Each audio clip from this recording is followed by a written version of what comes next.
10 ఏళ్ల పాటు BRS party అధికారంలో ఉంది. కానీ బీఆర్ఎస్ పార్టీ నియంతృత్వ ధోరణికి విసిగెత్తిన ప్రజలే 2023 ఎన్నికల్లో ఓడించారు. 10 ఏళ్ల తర్వాత అధికారంలోకి వచ్చిన కాంగ్రెస్ 2 ఏళ్ల పాలన పూర్తి చేసుకుంది. అయితే దశాబ్ద కాలం అధికారం చెలాయించిన కేటీఆర్ ఇప్పుడు చీటికి మాటికి ఫ్రస్ట్రేషన్కు గురవుతున్నారు. ప్రభుత్వం ఒక నిర్ణయం తీసుకోవడం ఆలస్యం, వెంటనే మీడియా ముందుకు వచ్చి ఆరోపణలు మొదలు పెడుతున్నారు. ఎందుకు కేటీఆర్ ఎందుకింత అసహనానికి గురవుతున్నారు? Let's watch the story.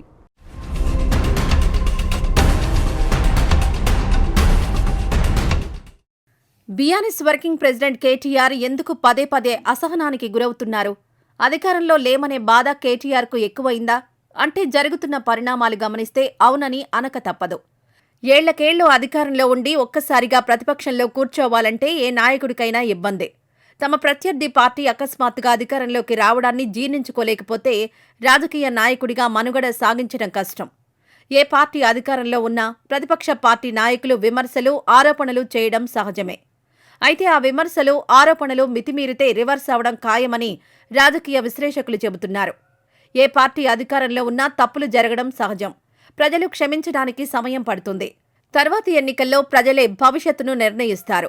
10 ఏళ్ల అధికారంతో తెలంగాణ ఛాంపియన్లుగా ప్రచారం చేసుకున్న బీఆర్ఎస్ను 2023 ఎన్నికల్లో ప్రజలు ఓడించారు. ఇప్పుడు కాంగ్రెస్ అధికారంలో ఉంది. 2 ఏళ్ల పాలన పూర్తి చేసుకుంది. ప్రభుత్వంపై పెద్దగా వ్యతిరేకత లేదు. హామీలు అమలు చేయకపోయినా విపక్షాల నుంచి తప్ప ప్రజల నుంచి విమర్శలు రావడం లేదు.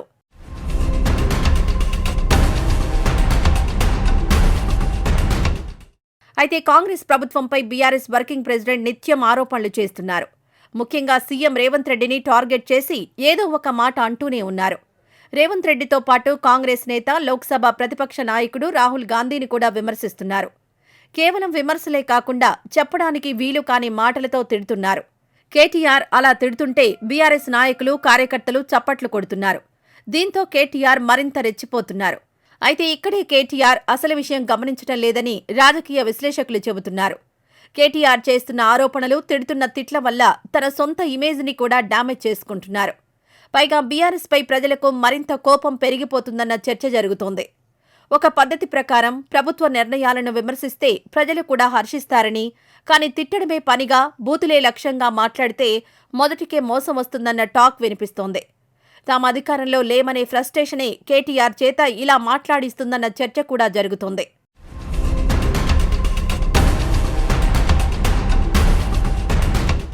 ఫిరాయించిన ఎమ్మెల్యేల విషయంలో స్పీకర్ రాజ్యాంగ విలువలను పాటించడం లేదని తాజాగా కేటీఆర్ వ్యాఖ్యలు చేశారు. అయితే కేటీఆర్ గతాన్ని మరిచిపోయారనే చర్చ జరుగుతోంది. బీఆర్ఎస్ అధికారంలో ఉన్న సమయంలో కాంగ్రెస్, టీడీపీ, వైసీపీ ఎమ్మెల్యేలను చేర్చుకున్న విషయాన్ని పలువురు గుర్తు చేస్తున్నారు. బీఆర్ఎస్ అధికారంలో ఉంటూ ప్రతిపక్షాలను అణిచివేసి తెలంగాణ పోరాట యోధులను దూరం చేసి కొత్తవారికి పదవులు కట్టబెట్టింది. ఇవన్నీ ప్రజలు ఎప్పుడూ మర్చిపోలేదు. కానీ సడన్ గా కేటీఆర్కు రాజ్యాంగ విలువలు గుర్తుకు రావడం ఏంటనే చర్చ పొలిటికల్ సర్కిల్స్లో జరుగుతోంది. తాజాగా పోచారం శ్రీనివాసరెడ్డి, కాళే యాదయ్యలపై కేటీఆర్ చేసిన వ్యాఖ్యలు చర్చనీయాంశంగా మారాయి.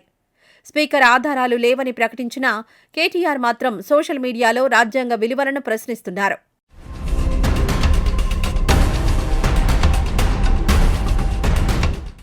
ప్రభుత్వం ఏ పని చేపట్టినా వెంటనే దానిపై విమర్శలు చేస్తున్నారు.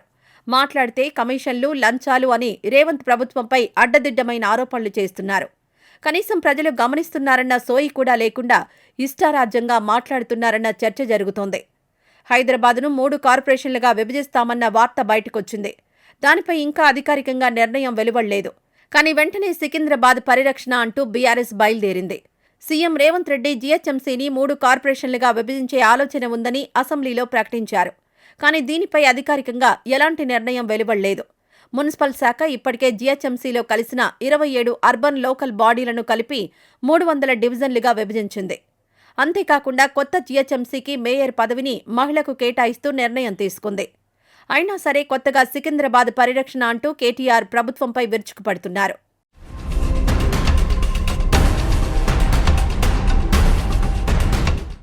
కేటీఆర్ ఇలా ఫ్రస్ట్రేషన్కు గురి కావడం ఇదే తొలిసారి కాదు. 2023లో అధికారం కోల్పోయిన దగ్గర నుంచి నిత్యం సీఎం రేవంత్ రెడ్డి కాంగ్రెస్ ప్రభుత్వంపై ఇష్టారాజ్యంగా విమర్శలు చేస్తూనే ఉన్నారు. ఇటీవల ప్రతిపక్ష నేత కేసీఆర్ అసెంబ్లీ సమావేశాలకొచ్చారు. ఆ సమయంలో ట్రెజరీ బెంచ్ల వైపు నుంచి సీఎం రేవంత్ రెడ్డి స్వయంగా వచ్చి కేసీఆర్ను పలకరించారు. అప్పుడు మిగిలిన బీఆర్ఎస్ ఎమ్మెల్యేలు లేచి నిలబడినా కేటీఆర్ మాత్రం అలాగే కూర్చుండిపోయారు. ఈ దృశ్యాలు చూసిన తర్వాత సీఎం రేవంత్ రెడ్డిపై కేటీఆర్ మనసులో కక్ష పెంచుకున్నారన్న చర్చ జరిగింది. రాజకీయాల్లో పార్టీల మధ్య పోటీ ఉంటుంది.